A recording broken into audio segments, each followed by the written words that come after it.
Histórias, filosofia, religião. Está no ar o programa O Contador de Histórias. Apresentação: Paulo H.C. Gonçalves. Algumas vezes a alma reencarna imediatamente depois de se haver separado do corpo. Porém, de ordinário, só o faz depois de intervalo mais ou menos longo. Nos mundos superiores, a reencarnação é quase sempre imediata, sendo aí menos grosseira a matéria corporal. O espírito, quando encarna nestes mundos, goza quase sempre de todas as suas faculdades de espírito, sendo seu estado normal o dos sonâmbulos lúcidos entre vós. A alma, no intervalo das encarnações, é um espírito errante, que aspira a novo destino. Esse intervalo pode durar desde algumas horas até alguns milhares de séculos. Propriamente falando, não há extremo limite estabelecido para o estado de erraticidade, que pode prolongar-se muitíssimo, mas que nunca é perpétuo. Cedo ou tarde, o espírito terá que voltar a uma nova existência, apropriada a purificá-lo das máculas de sua existência precedente. Essa duração depende da vontade do espírito. Os espíritos sabem perfeitamente o que fazem, mas também para alguns constitui uma punição que Deus lhe inflige. Outros, porém, pedem que se prolongue, a fim de continuarem estudos que só na condição de espírito livre podem efetuar com proveito. A erraticidade é, por si só, não um sinal de inferioridade dos espíritos, porquanto há espíritos errantes de todos os graus.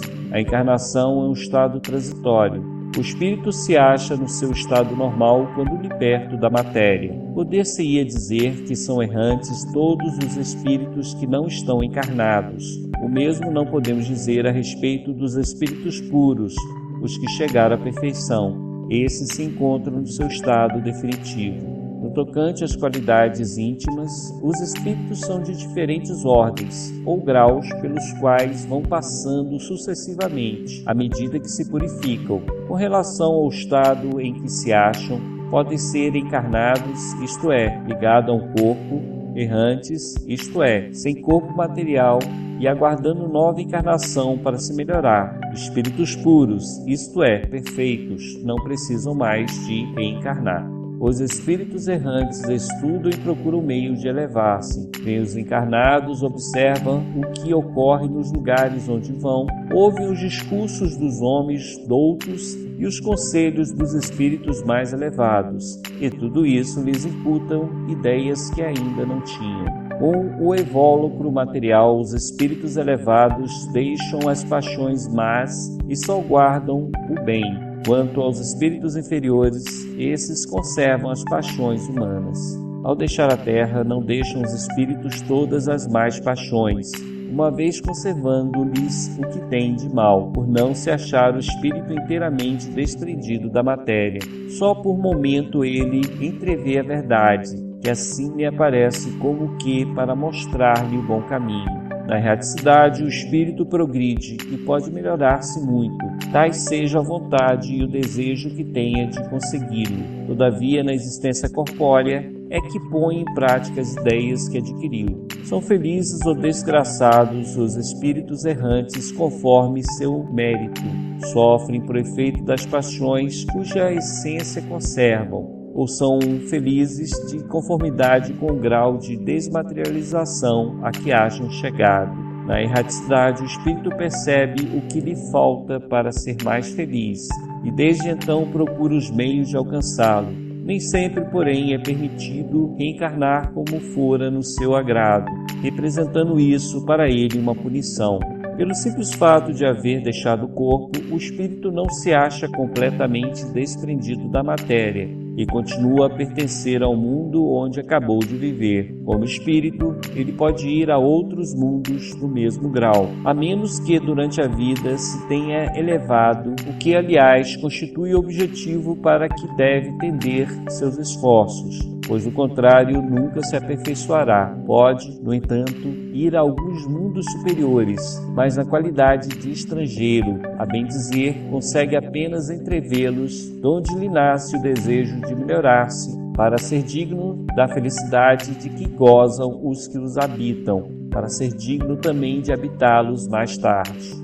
Os espíritos já purificados descem aos mundos inferiores com o fim de auxiliar-lhes o progresso. A não ser assim, esses mundos estariam entregues a si mesmos, sem guia para dirigi-los.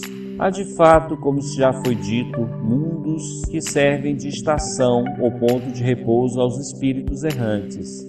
Há mundos particularmente destinados aos seres errantes, mundos que lhes podem servir de habitação temporária, onde descansam de uma demasiada longa erraticidade. Estado este sempre um tanto penoso. São, entre outros mundos, posição intermediária, graduadas de acordo com a natureza dos espíritos que a eles podem ter acesso e onde eles gozam de maior ou menor bem-estar. Os espíritos que habitam esses mundos transitórios podem deixá-lo livremente. Figurai-os como bandos de aves que pousam numa ilha, para aí aguardarem que se lhes refaçam as forças a fim de seguirem seu destino. Enquanto permanecem nos mundos transitórios, os espíritos progridem. Os que vão a tais mundos levam o objetivo de se instruírem e de poderem mais facilmente obter permissão para passar a outros lugares melhores e chegar à perfeição que os eleitos atingem. Os mundos transitórios não se encontram perpetuamente destinados aos espíritos errantes, enquanto mundos de transição são etéreos transitórios. Os que os habitam de nada precisam. A natureza reflete as belezas da imensidade, que não são menos admiráveis do que aquilo a que chamamos de beleza natural. Durante a sua formação, nosso planeta Terra já foi um mundo de transição. Nada é inútil na natureza, tudo tem o seu fim, uma destinação. Em lugar algum há o vazio, tudo é habitado, a vida em toda parte. Assim, durante a dilatada sucessão dos séculos que passaram antes do aparecimento do homem na Terra, durante os lentos períodos de transição que as camadas geológicas atestam, antes mesmo da formação dos primeiros seres orgânicos, naquela massa informe, naquele árido caos, onde os elementos se achavam em confusão, não havia existência de vida. Seres isentos de nossas necessidades, das nossas sensações físicas, lá encontravam refúgio. Quis Deus que, mesmo assim, ainda imperfeita, a Terra servisse para alguma coisa. Quem ousaria afirmar que, entre os milhares de mundos que giram na imensidão, um só, um dos menores, perdidos no meio da multidão infinita deles, goza do privilégio exclusivo de ser povoada? Qual, então, a utilidade dos demais? Tê-lo-ia Deus feito unicamente para nos recrear à vista? Suposição absurda, incompatível com a sabedoria que esplende em todas suas obras e inadmissível desde que ponderemos na existência de todos os que não podemos perceber. Ninguém contestará que nesta ideia da existência de mundos ainda impróprios para a vida material e não obstante já povoada de seres vivos apropriados a qualquer coisa de grande e sublime, em que talvez se encontre a solução de mais de um problema. O presente material destina-se à escola de evangelização da Casa Maria de Nazaré. Trata-se de um resumo com pequenas alterações do capítulo 6, segunda parte do Livro dos Espíritos de Allan Kardec. Sugerimos a leitura do texto original para maior aproveitamento do presente conteúdo. Que Deus possa abençoar a todos nós.